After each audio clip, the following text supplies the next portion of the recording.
ठीक है। सो बच्चों कैसे हो? इन टुडेज लेक्चर हम पढ़ेंगे kinetic energy in rotational motion. जैसा कि हमें पता है लीनियर मोशन में किसी भी पार्टिकल को अगर हम डिफाइन करते हैं कि लेट्स से वो v वेलोसिटी से चलता है, m मास का पार्टिकल, तो उसकी काइनेटिक एनर्जी हम कहते हैं हाफ एम वी स्क्वायर होती है। वैसे ही रोटेशनल मोशन में कोई रिजिड बॉडी है, जैसे कि यहाँ पे हम देख सकते हैं कि ये रिजिड बॉडी जिसका मास m है और एंगुलर वेलोसिटी ओमेगा से ये रोटेट हो रही है, तो इस पूरे बॉडी की काइनेटिक एनर्जी कितनी है वो हम निकालेंगे।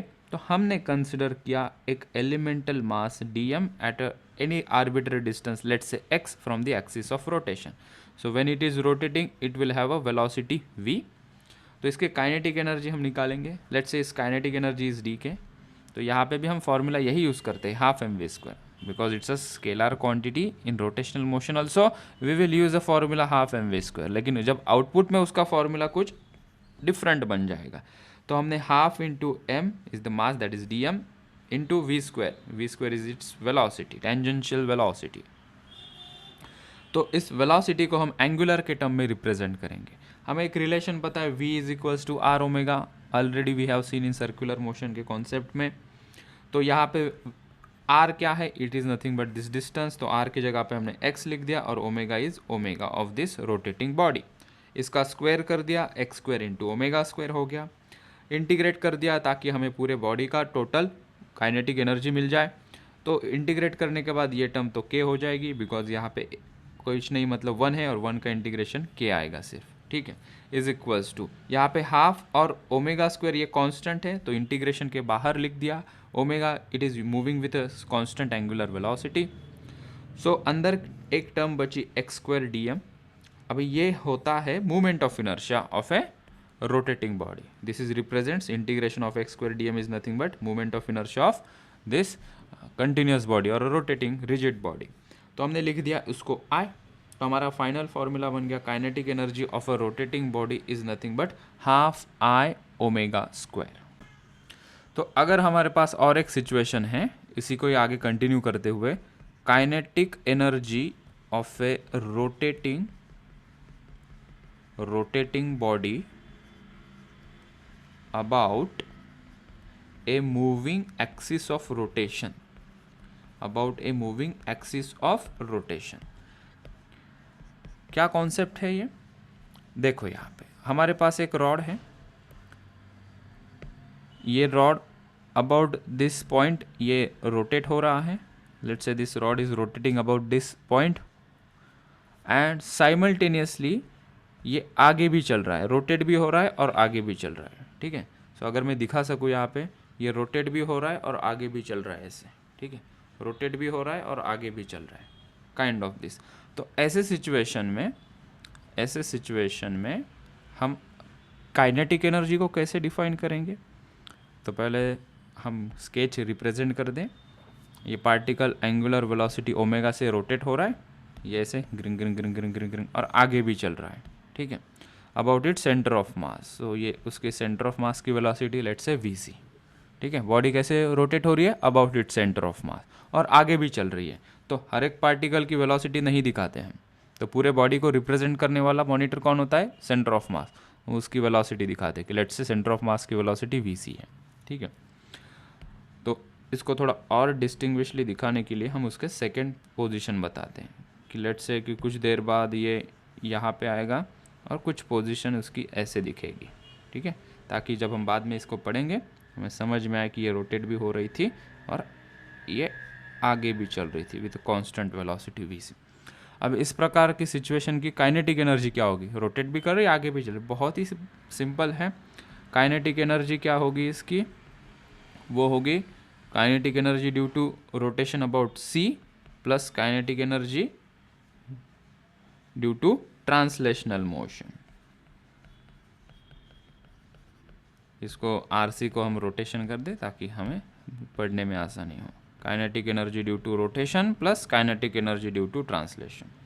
Kinetic energy due to rotation क्या होगी इसकी? Half I omega square, just हमने प्रीवियस स्लाइड में डिराइव किया ये, प्लस आगे चल रहा है तो इसकी काइनेटिक एनर्जी कंसिडरिंग इस बॉडी का मास क्या है? m है, तो हाफ m v स्क्वायर उसकी kinetic energy due to translational हो जाएगी। So the body possesses two types of kinetic energy for this given situation. तो ये भी एक फॉर्मूला नोट करने लायक है, इसे नोट किया जाए, ठीक है। एंड रिमेंबर, ये जो वेलोसिटी है नोट करके हम लिखेंगे, note above formula is valid only if body translate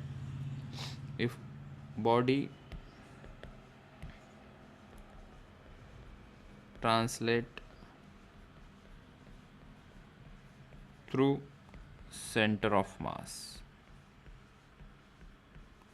body rotate सही होगा, ट्रांसलेट नहीं, वो बॉडी रोटेट्स एंड ट्रांसलेट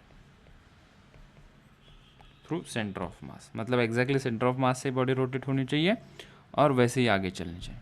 हमारे सिलेबस में ज़्यादातर यही पूछेंगे, सेंटर ऑफ मास से ही बॉडी का रोटेशन और ट्रांसलेशन होगा।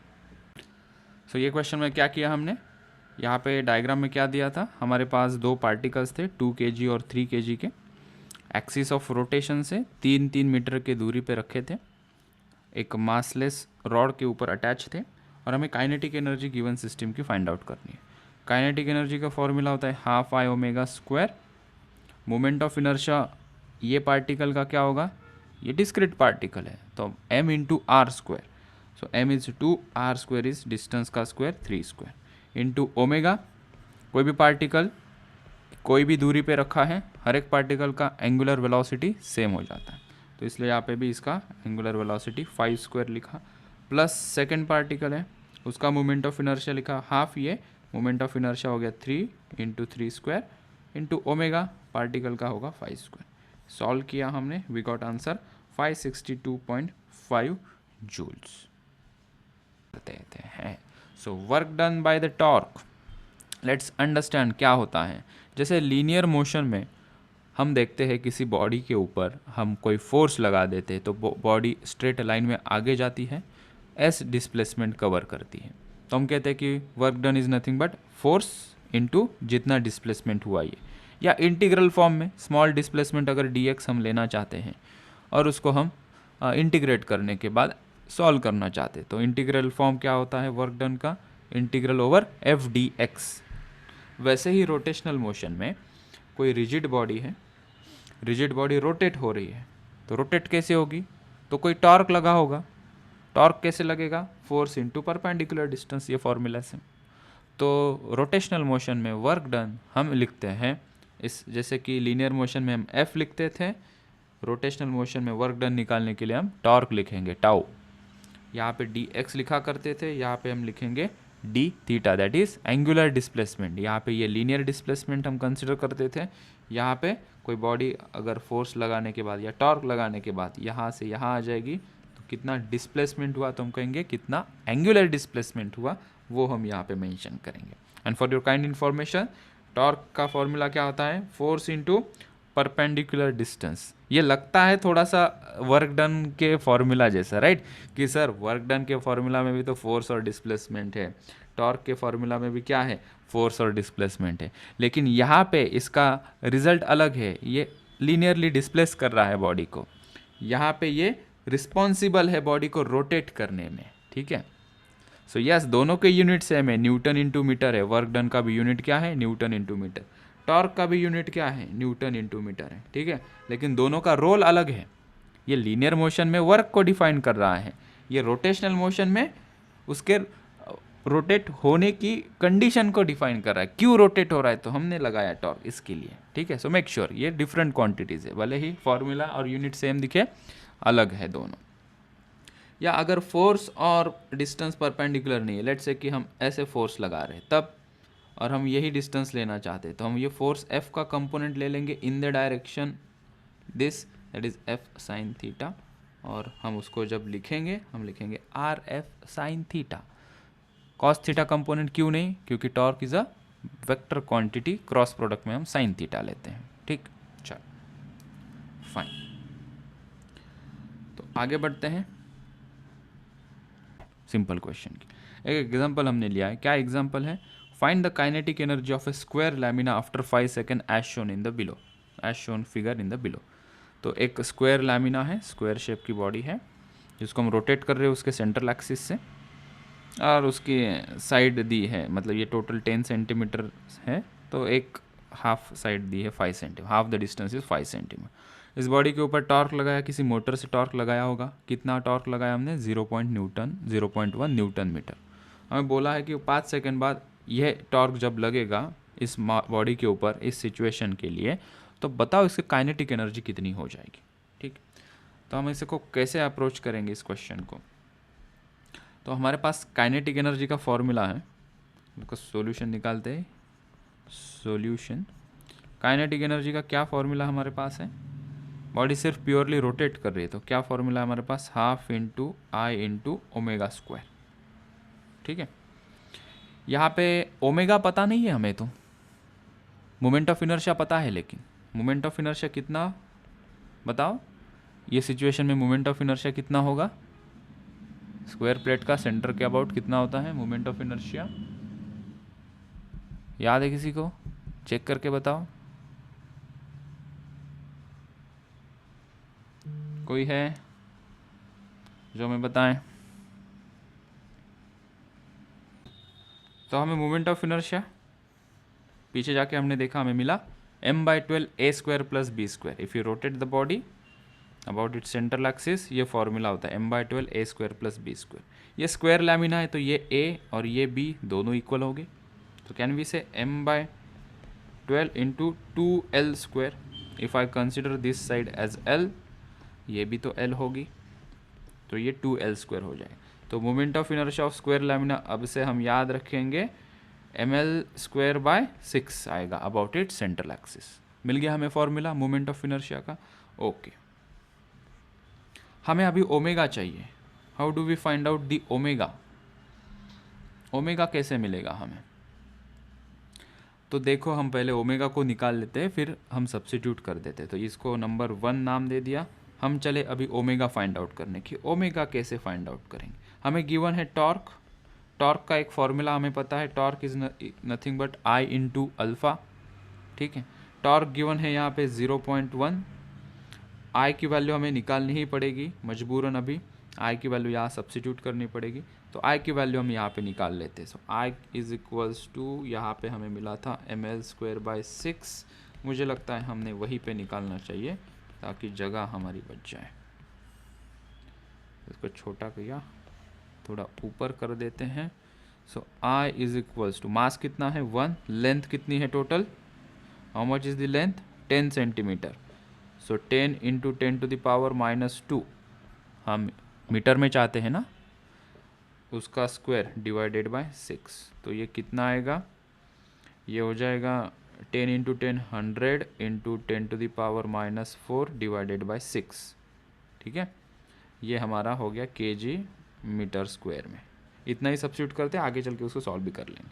तो मोमेंट ऑफ इनर्शिया सब्स्टिट्यूट कर देते यहाँ पे 100 into 10⁻⁻4 divided by 6 into alpha. तो यहाँ से अल्फ़ा कितना आ जाएगा? 0.1 इंटू 6 डिवाइडेड बाय 100 इंटू 10⁻⁻4। तो ये अल्फ़ा इज इक्वल्स टू 10⁻⁻4 ऊपर चला जाएगा, 0.1 इस 10⁻⁻1 इंटू 6 इंटू 10⁻+4 ऊपर डिवाइडेड बाय 100 को 10⁻2 लिख सकते हैं हम। सो ये 10⁻2 और यहाँ पे ये बचा 2। तो हमें यहाँ से अल्फ़ा मिल रहा है, alpha is equals to 10⁻2 into 10⁻⁻1 कितना हो जाएगा? -1 + 2 is +1, that is 60 radian per second square. Sir alpha मिला, हमें क्या चाहिए? ओमेगा चाहिए। तो काइनेमेटिक का एक फॉर्मूला हमारे पास है। क्या फॉर्मूला है हमारे पास?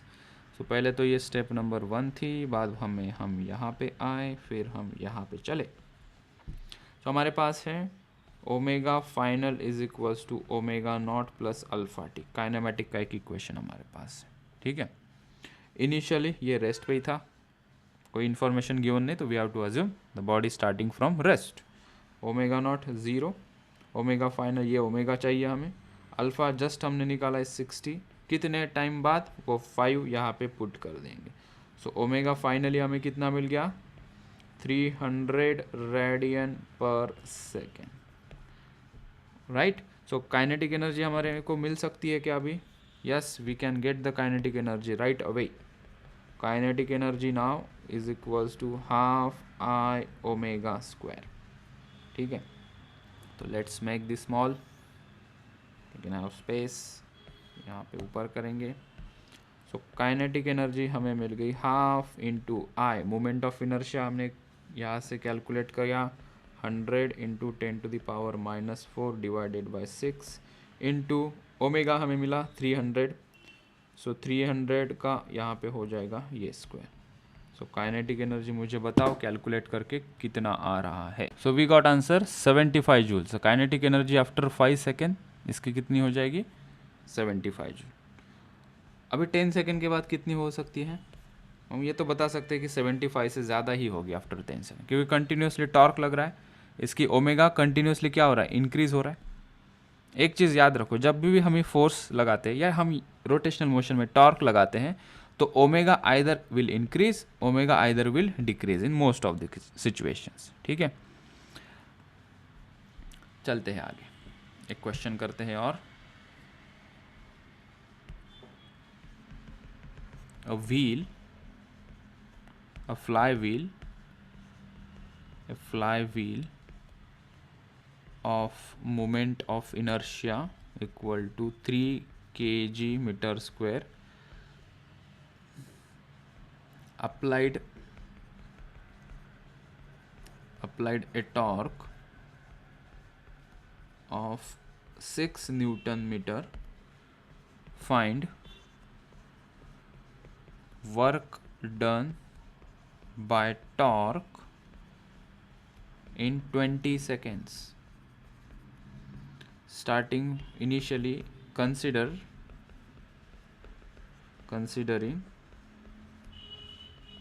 flywheel initially at rest. 4 options: 2400 joules,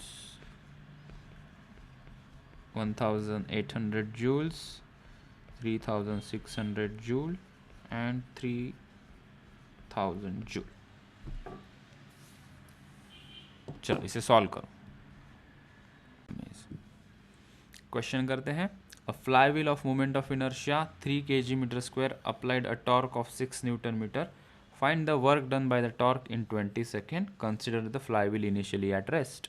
और 4 ऑप्शन हमारे पास दिए हैं, तो हमें वर्क डन निकालना है। वर्क डन का फॉर्मूला हमारे पास है टॉर्क इंटू डिस्प्लेसमेंट।